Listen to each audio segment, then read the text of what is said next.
désert de l'Arizona, dans l'ouest américain. Ce trou immense, c'est le célèbre météore cratère. Un cratère en forme de bol de plus d'1 kilomètre de diamètre. La cause, la chute d'une météorite il y a 50 000 ans. Les météorites, ces fragments de blocs rocheux qui errent dans le système solaire et pénètrent dans notre atmosphère. Jusqu'à présent, très peu de moyens existaient pour les surveiller. Pourtant, les chercheurs du monde entier s'inquiètent. Ils pensent que des météorites géantes pourraient provoquer la fin du monde.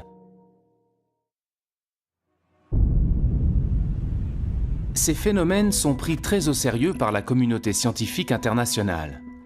En France, des astronomes ont lancé une grande chasse aux météorites. Sur les toits de l'Observatoire de Paris, des scientifiques viennent de mettre en place un réseau de caméras de surveillance. Une grande première.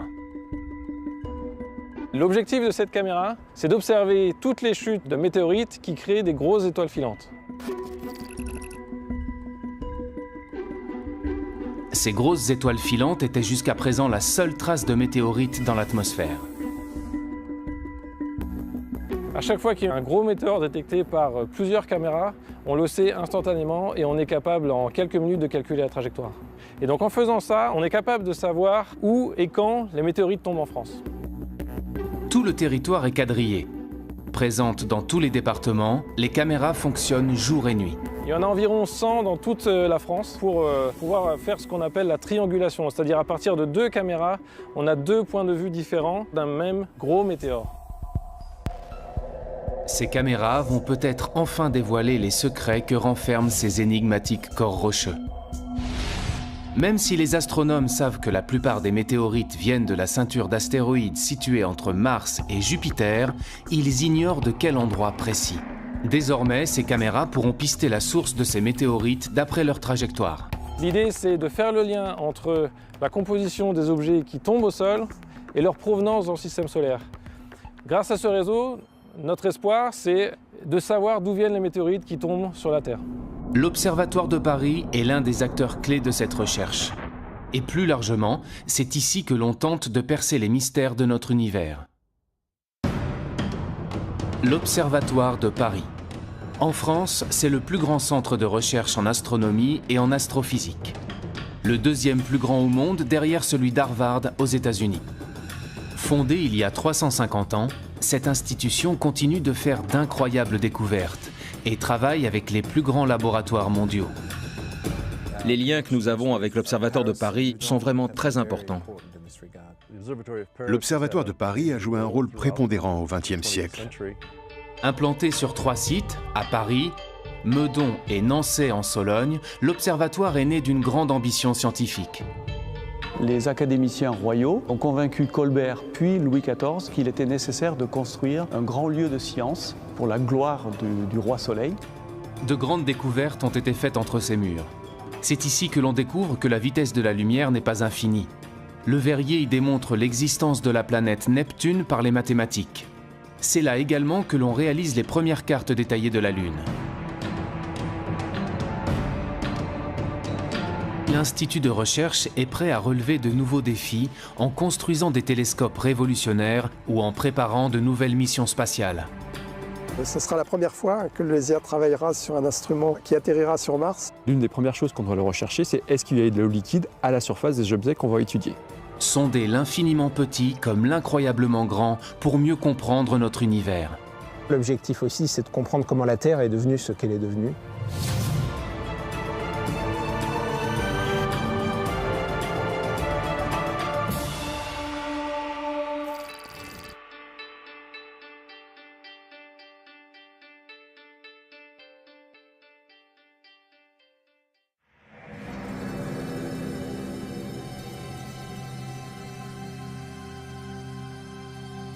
Nous sommes à l'ouest de la capitale, à Meudon.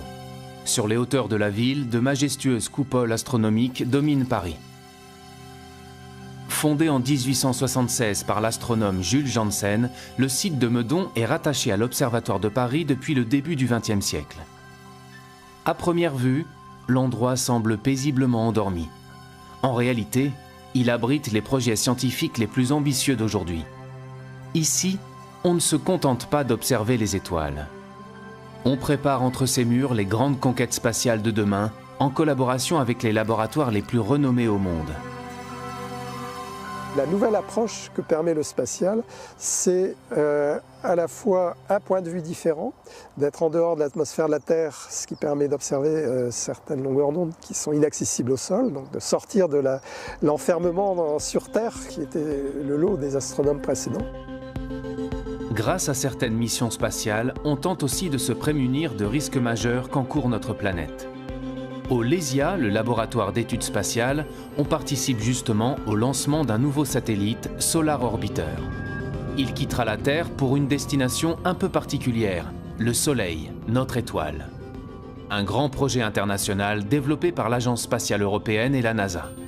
Solar Orbiter est une mission qui va permettre d'observer l'activité du Soleil sur place directement avec l'observation du Soleil dans certains instruments, mais aussi à distance avec les éjections de masse coronale, c'est-à-dire les éjections de matière solaire qui voyagent à travers le milieu interplanétaire et dont certaines peuvent arriver jusqu'à la Terre et perturber les télécommunications ou les satellites d'observation.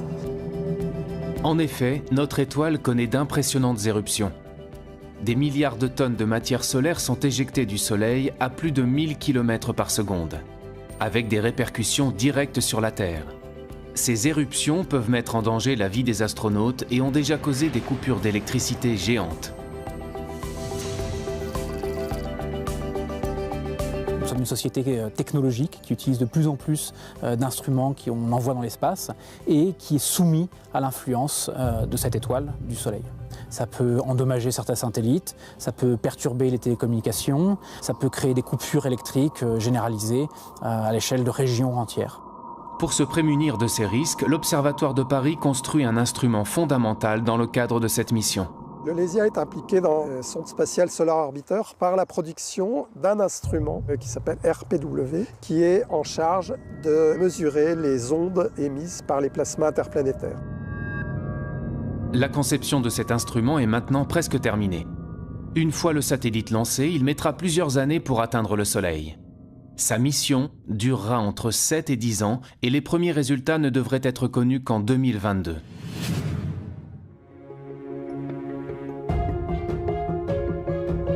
En attendant, les astronomes doivent s'assurer quotidiennement que le Soleil ne représente pas de danger pour notre planète. Ils ont mis au point un procédé pour surveiller le Soleil, mais cette fois-ci en restant au sol. Le même procédé depuis plus d'1 siècle.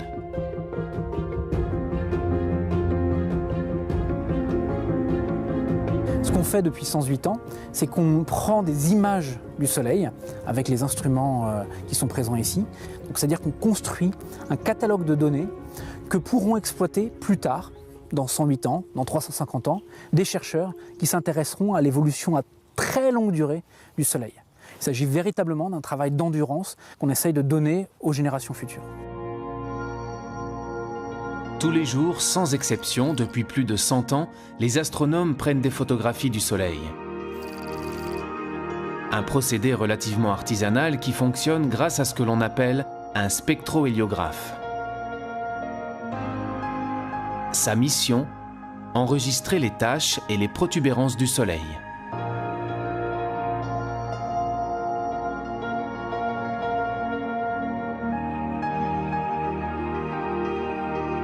Il est nécessaire d'avoir ces types d'observations qui sont faites au sol, qui sont faites de manière relativement simple par rapport à ce qu'on est capable de faire, mais qui sont irremplaçables. Voilà, donc là vous avez la photo en direct du Soleil, en lumière blanche. On est en période de descente d'activité, donc on n'a absolument pas de taches sur le Soleil aujourd'hui. S'il y a des taches, il peut y avoir des éruptions. S'il n'y a pas de taches, il n'y aura pas d'éruption. Et là, on est vraiment en descente d'activité solaire. Aujourd'hui, la photographie ne prend que quelques secondes et les résultats sont immédiatement informatisés. Mais cela n'a pas toujours été aussi simple. L'Observatoire de Paris a 350 ans. Ça fait à peu près 350 ans que certains chercheurs s'intéressent à étudier le Soleil. Mais à l'époque, ils avaient des méthodes où ils remplissaient des cahiers, où ils marquaient leurs observations. Section sur K, c'est la longueur d'onde, hein, surtout la longueur d'onde et l'heure du cliché là-dessus. 22 juillet 1929. Donc ça, c'est marqué tous les jours d'observation. Les pauses aussi, 3 minutes, pause. Grâce à cette observation sur une très longue période, les astrophysiciens ont pu identifier avec précision différents cycles d'activité solaire extrêmement réguliers. C'est cette régularité qui leur permet de prévoir les fortes éruptions et les perturbations potentielles. Le Soleil est vivant, il y a des moments où il est plus actif et des moments où il est moins actif.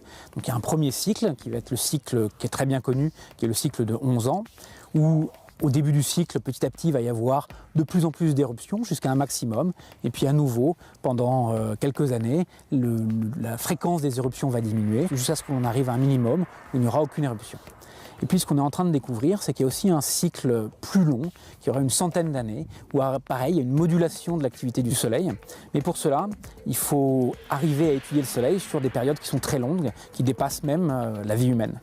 Et c'est ce qu'on fait ici, à l'Observatoire de Paris. Donc ça fait seulement sur ces cycles de 100 ans, on n'en a vu que 3 à l'heure actuelle.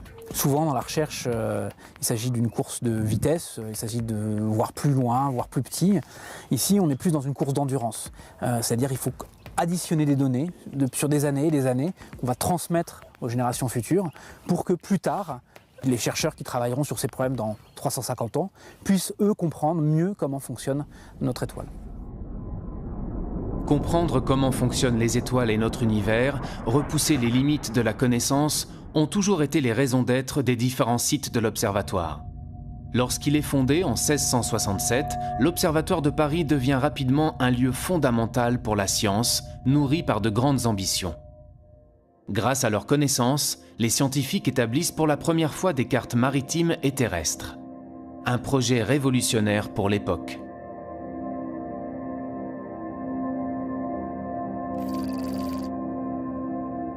Sous le règne de Louis XIV, il était nécessaire de construire des cartes précises. Et on avait demandé à l'époque aux astronomes, grâce à leur connaissance du ciel et des mesures de latitude et de longitude, de construire la carte, notamment la carte de France.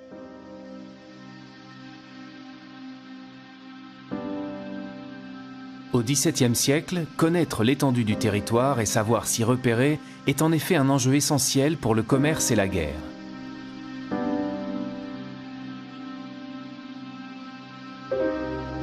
Pour l'anecdote d'ailleurs, il s'est avéré que cette carte montrait que le territoire du royaume de France était en fait beaucoup plus petit que ce qu'on croyait à l'époque, ce qui a fait dire à Louis XIV que ces astronomes, qui l'avaient si bien soutenu financièrement, lui avaient fait perdre plus de territoire que ne lui avait fait gagner toutes ces guerres.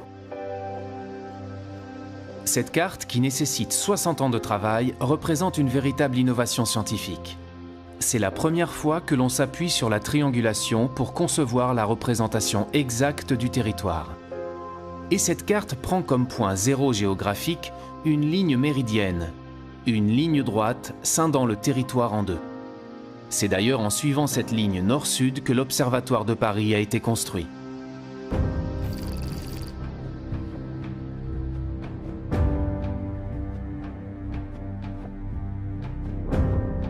Nous sommes ici dans la salle Cassini, qu'on appelle aussi la salle de la Méridienne de l'Observatoire de Paris, tout simplement parce qu'elle contient le Méridien de Paris, qui est cette ligne que vous voyez ici, qui a été tracée par les académiciens le 21 juin 1667.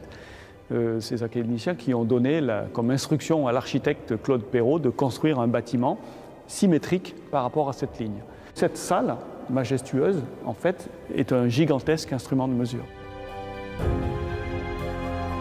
En haut, ici, vous avez une ouverture avec une petite optique qui permet de projeter l'image du Soleil sur le sol. L'été, le Soleil est très haut sur l'horizon et par conséquent, l'image du Soleil se projette de ce côté de la salle. L'hiver, il est très bas et l'image du Soleil se projette complètement de l'autre côté de la salle. Et entre les deux, l'image du Soleil fait un aller-retour. Et donc tous les jours, à midi vrai, on peut mesurer précisément à quel endroit cette image traverse le méridien. En projetant l'image du Soleil sur cette ligne, les astronomes de l'Observatoire ont pu démontrer que l'axe de rotation de la Terre s'inclinait sur son orbite. Ils ont également pu établir une mesure précise du temps grâce à cette ligne méridienne.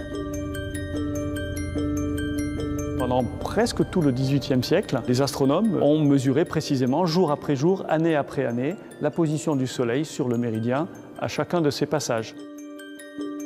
À la fin du XIXe siècle, les transports se développent fortement et une heure universelle doit être adoptée. La suprématie anglaise dans le commerce maritime fait gagner le méridien de Greenwich. Mais l'observatoire reste l'un des maîtres incontestables du temps et définit encore l'heure légale française. La mesure du temps, c'est une des raisons majeures de la fondation de l'Observatoire de Paris. Dès la fin du 19e siècle, les astronomes de l'observatoire fabriquent le temps grâce aux horloges mécaniques. Et à l'époque, cela se passe dans les galeries souterraines de l'institution. Nous arrivons tout en bas des caves de l'observatoire. Et ici, nous allons aller vers les salles où étaient entreposés donc, les laboratoires. On stockait les horloges donc mécaniques puis à quartz au sous-sol parce que ici la stabilité de température, comme on est très profond, est très bonne tout le long de l'année. Elle fluctue quasi pour beaucoup moins qu'1 degré. Tous les systèmes mécaniques de précision ou les systèmes à quartz, ils sont très sensibles aux fluctuations de température. Donc ça change un petit peu la fréquence, la vitesse d'écoulement mesurée par l'horloge. Voilà. Donc plus c'est stable, mieux c'est. Et ici, personne ne passe, personne n'ouvre de porte, personne ne vient. Voilà. Ça s'est terminé dans la deuxième moitié du XXe siècle, au moment où toutes ces horloges ont été remplacées finalement par les horloges atomiques. Les horloges atomiques. Une véritable révolution scientifique développée dans les années 60. Dans des salles protégées comme des bunkers, à l'abri de la lumière et de la chaleur, l'observatoire définit le temps grâce à l'oscillation régulière de certains atomes. Ici, nous sommes dans une pièce où nous avons une horloge atomique. Elle sert à réaliser la définition de la seconde. Et cette définition, elle est basée sur une définition par rapport à l'atome de césium, qui est de exactement 9 192 631 770 par seconde. Les atomes de césium ont la propriété de se mouvoir selon un mouvement de va-et-vient, une oscillation extrêmement régulière. Et nous, ce qu'on fait dans cette horloge, c'est qu'on va compter cette oscillation et donc être capable de réaliser exactement une seconde. Lorsqu'il passe d'un niveau d'énergie à un autre, l'atome de césium émet une fréquence immuable du rayonnement électromagnétique qui détermine la seconde. Et une fois qu'on sait très bien réaliser cette seconde, ensuite il y a d'autres systèmes par ailleurs qui vont compter les secondes pour réaliser la minute, l'heure et le temps en continuant à compter. Pour mesurer cette seconde, on provoque cette oscillation dans cette pièce isolée de toute perturbation. Pour contrôler ces atomes, on les refroidit, ça veut dire qu'ils sont très lents.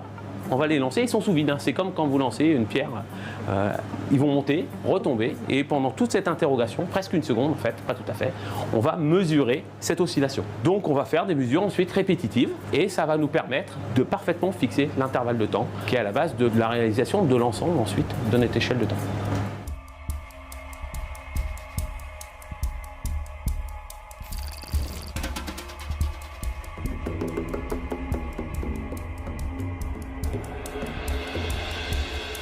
C'est aussi à l'observatoire qu'on invente l'horloge parlante en utilisant la référence de temps calculée dans ces laboratoires.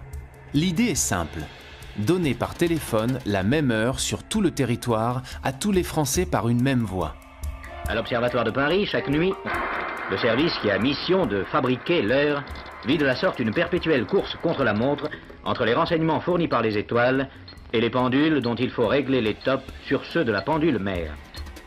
Il suffit de composer un numéro de téléphone pour obtenir la voix que tout Paris connaît et l'heure exacte. Il sera exactement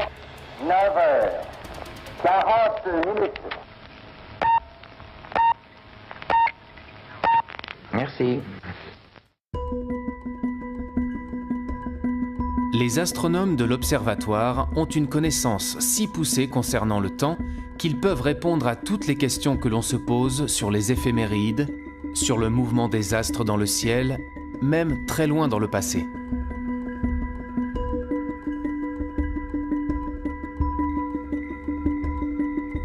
On a des personnes qui se posent des questions quand même un petit peu profondes, donc sur l'espace qui nous entoure, sur le temps.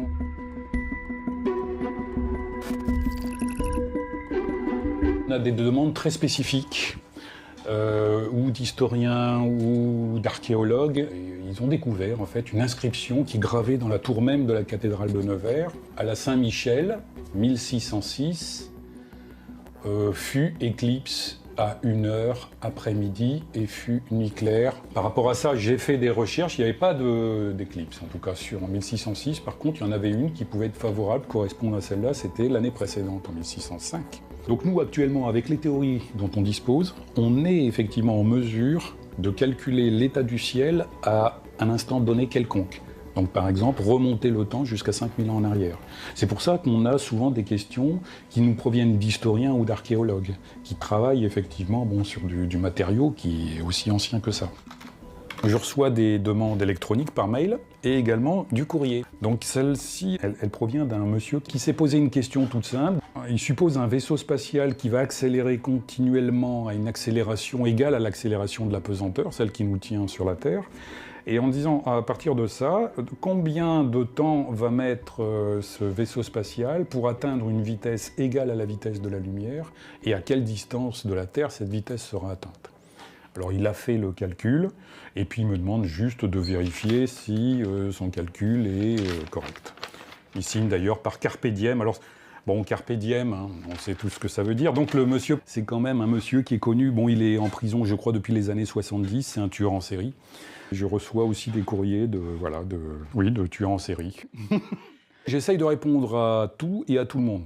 Donc le monsieur en question, je lui ai répondu, son calcul était juste, à peu près juste. Donc c'est pour dire que vraiment dans ce service, on a de tout. On a du très sérieux et puis on a du loufoque, de l'insolite, de toutes sortes de choses, quoi.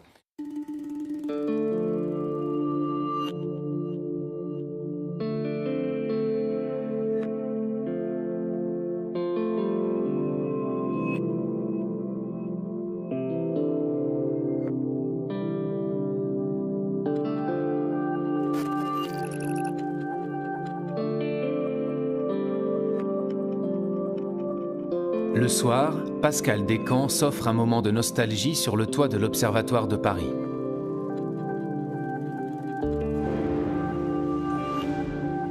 La lunette Arago, le plus célèbre instrument de l'Institut d'astronomie, marche toujours parfaitement. Cet instrument mythique, confiné dans une coupole tournante, est le témoin des progrès fulgurants de l'astronomie en France. Au moment de sa construction au XIXe siècle, c'était la plus grande lunette astronomique du monde. 38 cm de diamètre et 9 mètres de focale. Cet instrument mythique, voulu par François Arago, a contribué aux recherches les plus célèbres de l'Observatoire de Paris.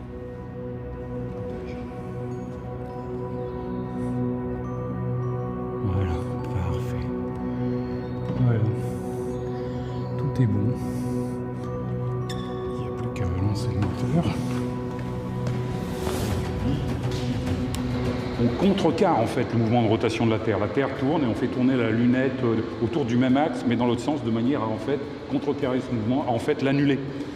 Si je coupe l'entraînement, la Lune sort en moins d'une minute, elle sort, puisque la lunette va alors rester sur une direction fixe pendant que le ciel tourne. Donc on perd la Lune tout de suite. Là, ça marche. Donc c'est bon.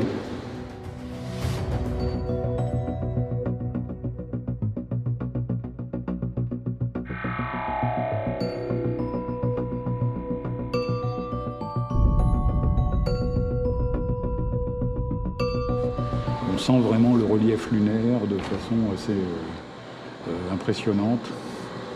Ouais, là, c'est très. Et puis ça bouge pas.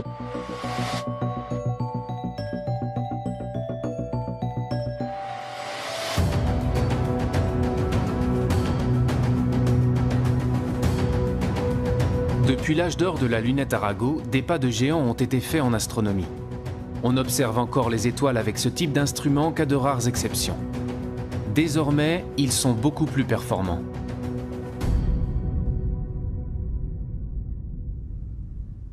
Pour obtenir une meilleure vision des astres, on construit des réseaux de télescopes utilisés par des équipes de recherche de différents pays. Astronome à l'Observatoire de Paris, Vincent Coudet du Foresto travaille justement depuis 15 ans sur un réseau de télescopes construit aux États-Unis.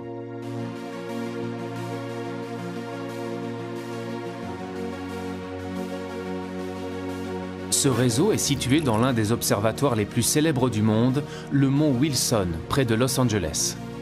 C'est ici que l'on a découvert que l'univers était en expansion.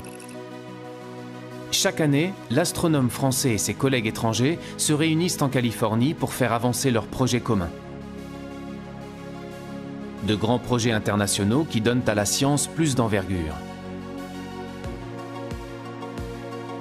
Ce qu'il y a de terrible quand on travaille ici, c'est qu'on a beaucoup de collaborateurs français et qu'on est forcé d'aller en France régulièrement. Les liens que nous avons avec l'Observatoire de Paris et Meudon sont vraiment très importants. Nous ne serions pas capables de développer toutes nos recherches scientifiques sans ces collaborations. Parce qu'on ne peut pas être expert dans tous les domaines. Nous avons besoin de personnes qui viennent observer nos instruments et viennent enrichir ce que nous faisons avec leurs connaissances.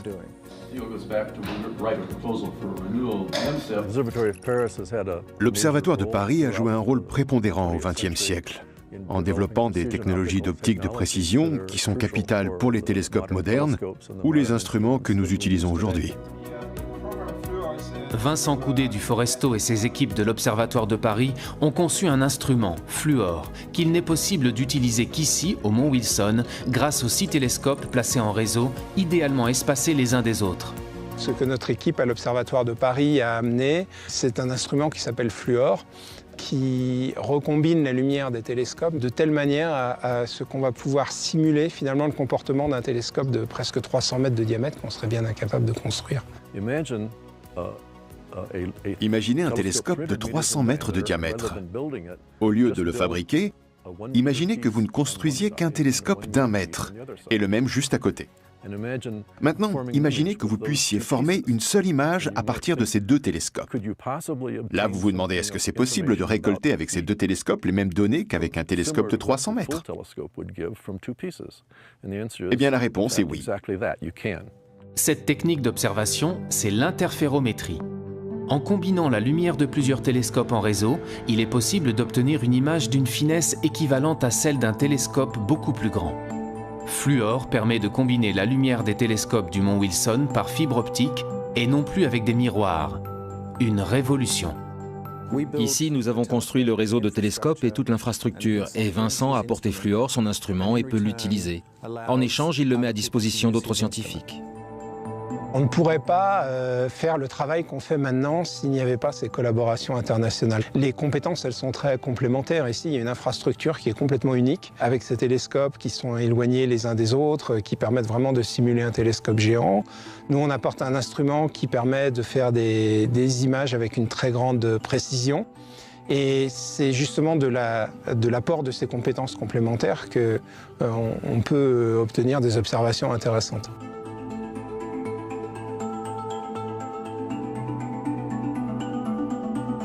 Quand on regarde une étoile avec un télescope, c'est un point. Toutes les étoiles apparaissent comme des points parce que même les plus grosses des étoiles sont trop petites pour être résolues par les télescopes. Et donc il faut un interféromètre pour voir les étoiles autrement que comme des points, pour voir des choses à la surface des étoiles. L'interférométrie ouvre de nouvelles perspectives dans la connaissance des étoiles, mais aussi dans la découverte de nouvelles planètes.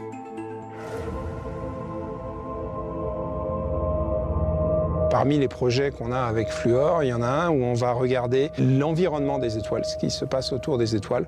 Et on sait que les étoiles, notamment quand il y a des systèmes planétaires, il y a des poussières qui restent en orbite autour de l'étoile et qui diffusent une sorte de lumière de halo. Et pour nous, ces lumières, c'est un peu la trace, c'est un peu la signature d'un système planétaire qui peut se trouver derrière. La signature d'un système planétaire comme celle d'exoplanètes, des planètes situées hors du système solaire, et que les astronomes découvrent par centaines depuis 20 ans.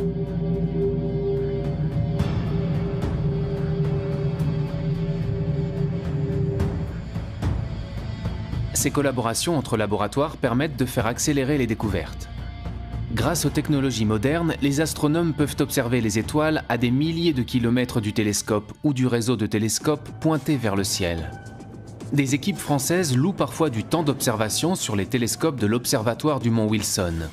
Chacun met à profit ses instruments et ses compétences.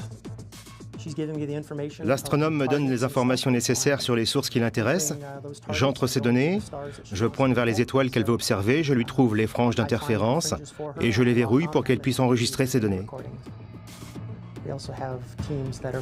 Nous avons aussi des équipes qui viennent de Sydney et de l'Université du Michigan. Chacun apporte ses instruments, ce qui leur donne du temps dans le réseau pour bien observer. Cela rend le réseau plus performant que ce que nous avions originellement. Donc c'est bénéfique pour tout le monde. Ces astronomes n'ont pas à construire de nouveaux interféromètres et l'interféromètre n'a pas à se fournir de nouveaux instruments. 10 minutes, c'est bon pour 8 minutes de plus. OK. Aujourd'hui, les scientifiques ne pourraient plus mener leurs grands projets sans ces aides extérieures.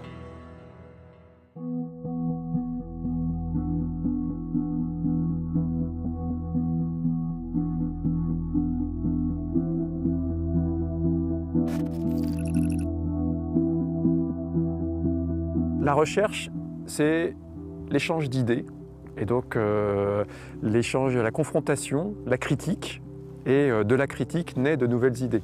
Donc si on est tout seul dans son coin, en général, on n'arrive pas à grand-chose. En tout cas, on a besoin d'être à certains moments seul dans son coin pour réfléchir, mais si on ne confronte pas ces idées à la communauté à un moment ou à un autre, de toute façon, on n'avancera pas. Les découvertes futures nécessitent des moyens extrêmement importants qu'aucun pays au monde n'est capable de mettre sur la table tout seul. Donc on peut dire que tout ce qui était facile a déjà été fait, si vous voulez, et pour aller plus loin maintenant, il faut développer ces grands projets beaucoup plus complexes et beaucoup plus coûteux.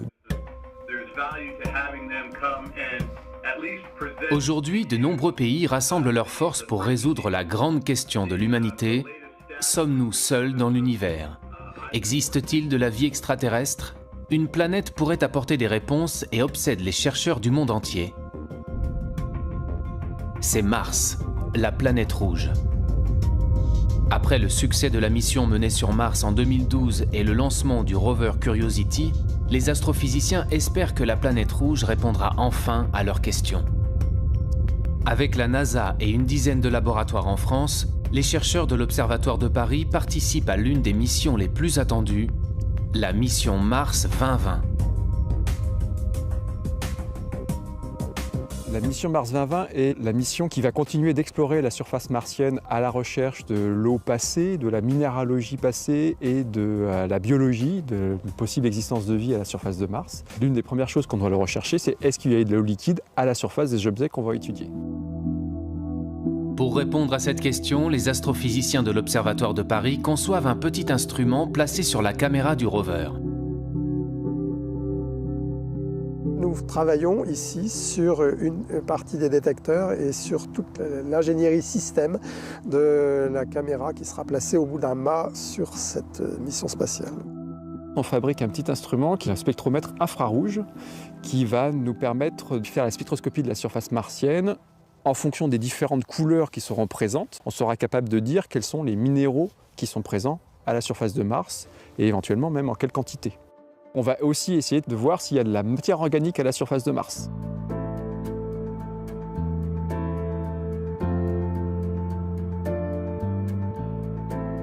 On a un défi qui est de faire un instrument très petit, beaucoup plus petit que ce qu'on n'a jamais fait. Donc ce défi de miniaturisation, il est important. Donc on se confronte à des problèmes auxquels on n'avait encore jamais été vraiment confronté en termes de place, d'intégration. Un vrai challenge.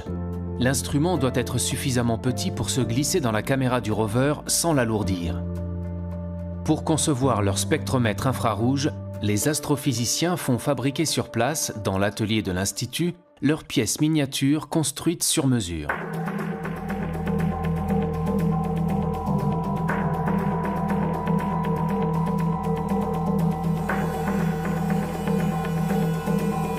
Il a fallu trouver une place au sens physique, où est-ce qu'on se met exactement. Il a fallu aussi trouver comment on branchait nos fonctions, de l'électronique, quelle masse on apportait. Il ne fallait pas apporter trop de masse, parce que sinon on aurait été trop lourd, on n'aurait pas pu être au sommet du mât du rover. Donc on a tout ce genre de contraintes qui nous empêchent de faire exactement tout ce que l'on veut et nous restreignent dans nos objectifs scientifiques. Ce sera la première fois que le LESIA travaillera sur un instrument qui atterrira sur Mars et c'est pour nous un nouveau challenge. Un nouveau challenge que l'Observatoire doit remporter. Les équipes n'ont pas le droit à l'erreur. Maintenant que l'étape de fabrication de l'instrument est terminée, les chercheurs lui font subir une série de tests et de vérifications. L'instrument est placé dans les conditions extrêmes de l'espace et de la surface martienne. Sachant qu'il peut faire jusqu'à -133 degrés sur Mars, il doit résister à un univers hostile. pouvoir se dire qu'un petit morceau de métal et d'optique qu'on a créé se retrouve dans l'espace, c'est quelque part quelque chose qui nous rend très fiers.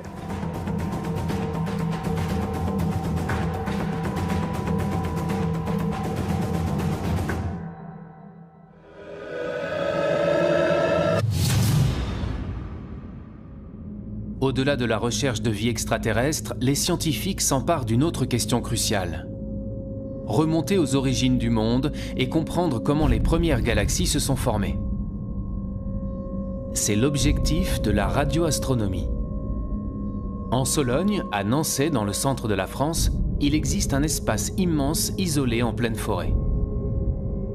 150 hectares qui font partie de l'Observatoire de Paris, mais pourtant situé à plus de 200 km de la capitale. Et pour cause, le lieu doit rester protégé des ondes radio parasites. Car ici, on développe la radioastronomie. Bien loin de la lumière que l'on perçoit, ces astronomes s'intéressent à une lumière invisible, les ondes radio, plus faibles encore que l'infrarouge. Il faut savoir que dans l'univers, il y a un tas d'astres qui vont émettre dans toutes les longueurs d'onde. Donc la radioastronomie va s'intéresser justement à observer ces astres ou tous les phénomènes célestes inimaginables dans le domaine des ondes radio.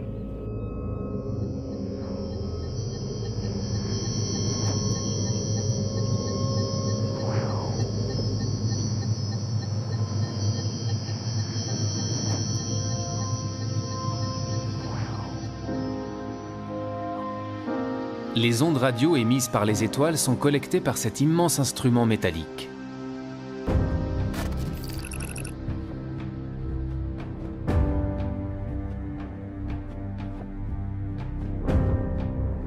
C'est l'un des plus grands radiotélescopes du monde. Avec ses 40 mètres de longueur, il a une surface collectrice de 8000 mètres carrés. Il observe l'univers à basse fréquence et permet l'étude des galaxies, des enveloppes d'étoiles ou encore des comètes.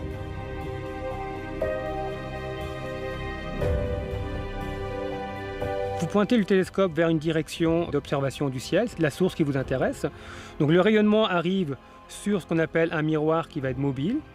Il réfléchit ce rayonnement sur un miroir fixe qui lui-même va réfléchir ce rayonnement dans un chariot où se trouve le récepteur. Ici, on peut voir presque l'intégralité du ciel, bien sûr, de notre hémisphère. Les ondes à basse fréquence correspondent à celles d'astres très éloignés et qui ont mis beaucoup de temps à nous parvenir, donc très anciens. La radioastronomie permet de remonter le temps et d'accéder aux origines de l'univers. Quand vous avez un objet émetteur en ondes radio qui s'éloigne de vous, cette fréquence, ce signal caractéristique va être décalé vers les basses fréquences. Et donc, ainsi, vous allez pouvoir étudier l'hydrogène dans l'univers lointain. C'est pour ça qu'actuellement, il y a des projets qui se développent à très basse fréquence, parce que ce qui permet d'étudier l'univers quand il était très très jeune, donc quelques centaines de millions d'années par exemple. C'est également grâce à la radioastronomie que l'on a découvert les pulsars issus de l'explosion d'étoiles en fin de vie. Les pulsars nous ont donné de nouvelles indications sur la structure de la Voie lactée. Désormais, les chercheurs veulent aller encore plus loin dans l'observation des astres grâce à des radiotélescopes de nouvelle génération comme Nénuphar.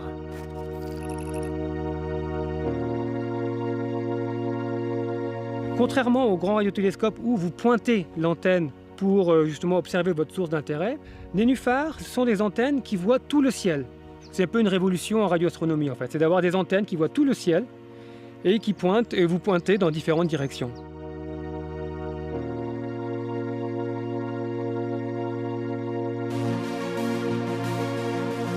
Ce réseau de 1824 antennes à très basse fréquence va permettre d'étudier l'univers quelques millions d'années après le Big Bang, la formation des galaxies. De nouvelles découvertes majeures en perspective.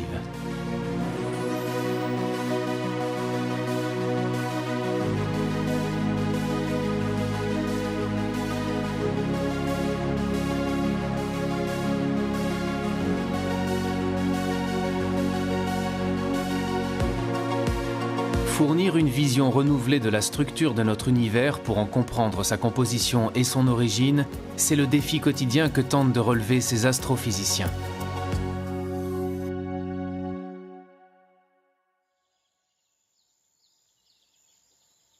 Depuis peu, l'observatoire explore également le ciel dans les plus hautes énergies, à l'autre extrémité du spectre électromagnétique, bien au-delà de la lumière visible. Le site de Meudon abrite un prototype de télescope unique en son genre. Il fera partie d'un futur grand réseau appelé CTA. Une nouvelle génération de télescopes dont l'objectif est d'explorer l'univers dans les plus hautes énergies, les rayons gamma. Ces rayons gamma sont situés au-delà de la lumière visible, au-delà des rayons X. C'est une lumière extrêmement énergétique.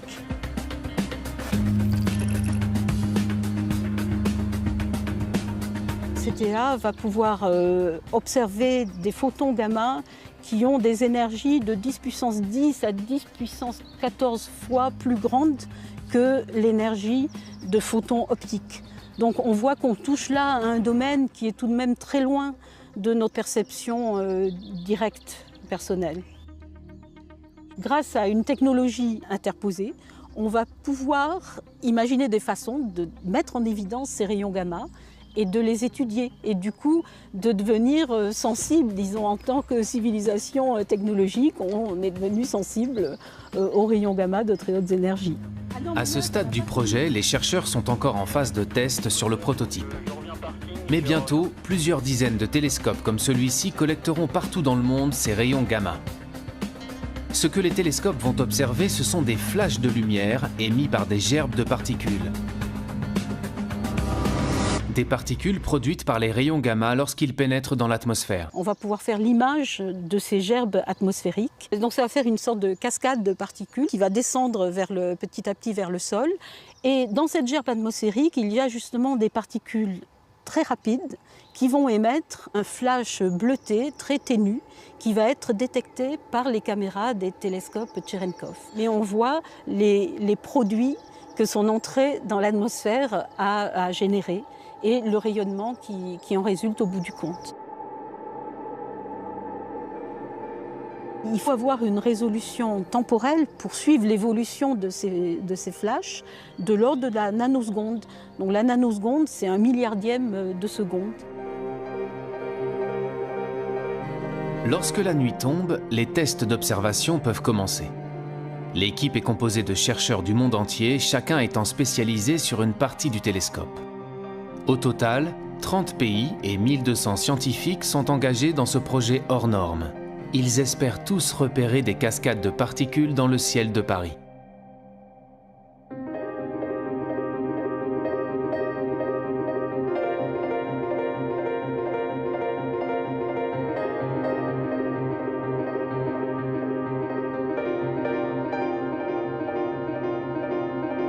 On va orienter pour identifier ces gerbes atmosphériques qu'on peut repérer. Elles sont partout, il y en a partout dans le ciel, hein, donc on peut chercher l'endroit qui nous paraît le plus dégagé. En l'occurrence, ça va être cette zone-là qui est bien indiquée parce qu'en plus, elle est assez protégée des lumières de Paris.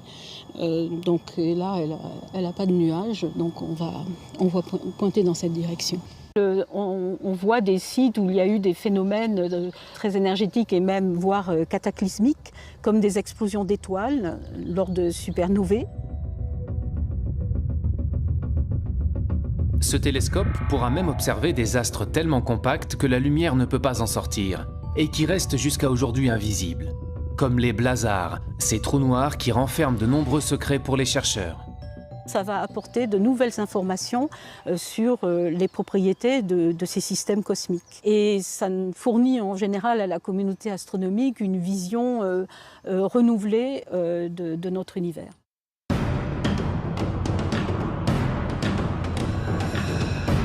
Grâce à tous ces nouveaux instruments ultra perfectionnés et des connaissances toujours plus poussées, les astrophysiciens peuvent observer le ciel dans les plus basses fréquences comme dans les plus hautes énergies.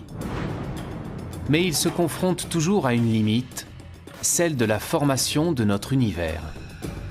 Aujourd'hui, on n'est pas capable en fait de remonter aux premières sources, à l'origine, à nos origines.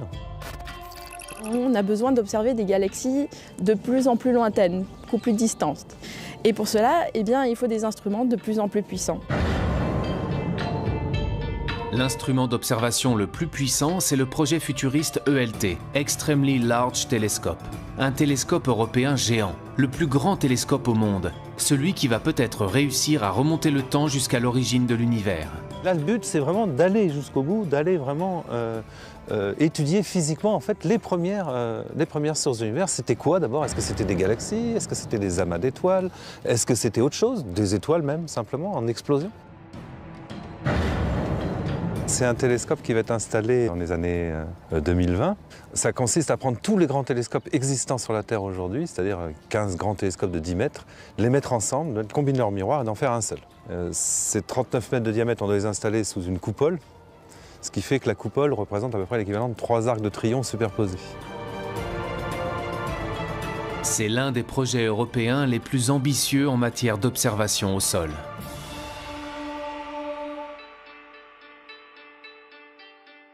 Pratiquement tous les pays d'Europe sont impliqués dans cette construction. Et nous, à l'Observatoire de Paris, on est particulièrement impliqués dans la construction d'instruments qui se mettent au foyer du télescope. Le premier, qui est un spectro-imageur, qui travaillera dans le visible et l'infrarouge, et dont un des enjeux principaux est de détecter des exoplanètes. Et l'autre, c'est un spectrographe multi-objet qui permet de faire simultanément le spectre d'un très grand nombre de galaxies.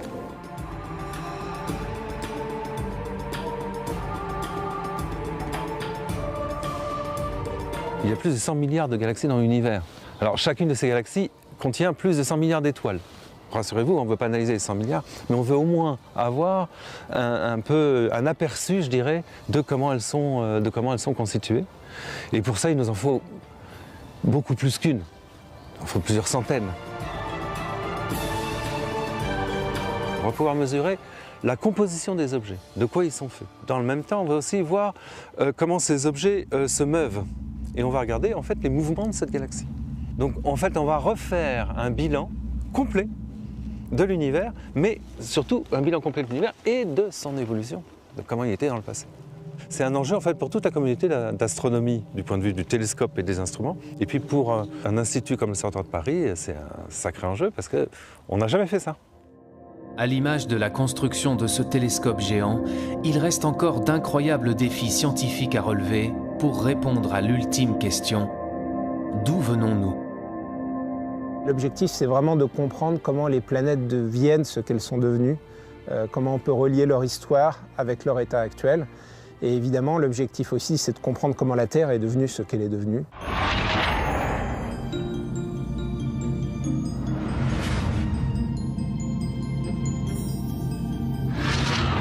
Imaginez par exemple un archéologue, il pourrait étudier par exemple toutes les espèces d'évolution, par exemple si on s'intéresse à l'évolution de l'homme, vous auriez à votre disposition toutes les différentes étapes.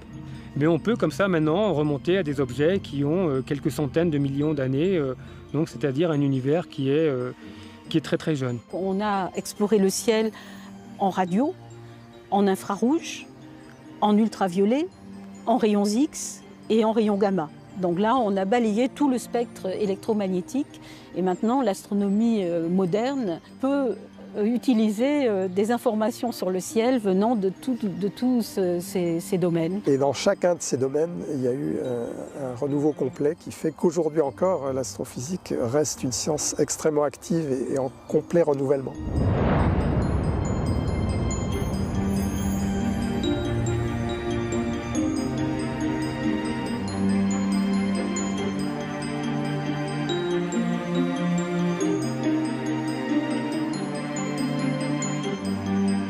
Il y a un point qui est important pour tout institut de recherche, c'est de toujours accroître sa capacité à initier des grands projets qui contribuent à structurer l'avenir.